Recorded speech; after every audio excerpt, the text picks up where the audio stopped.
Hello viewers, চলুন দেখে নেওয়া যাক তাহিরা নামের অর্থ কী। তাহিরা নামের প্রথম অক্ষর ত। তাহিরা নামটি মেয়েদের নাম। তাহিরা একটি সুন্দর ও অর্থপূর্ণ আরবি নাম। এই নামের অর্থ হলো পবিত্র, বিশুদ্ধ, সদাচারী বা পাপমুক্ত। তাহিরা নামে ইংরেজি বানান TAHIRA।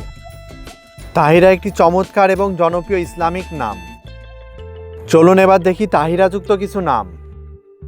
তাহিরা এলিনা, তাহিরা ইশরাত, তাহিরা আরিশা, তাহিরা লামিয়া, তাহিরা জাইনা, তাহিরা ইনায়া, তাহিরা সামিরা, তাহিরা নূর জান্নাত, তাহিরা নূর আফরিন, তাহিরা জান্নাতুল ফেরদৌস। এমন আরও ভিডিও পেতে সাথেই থাকুন। ধন্যবাদ।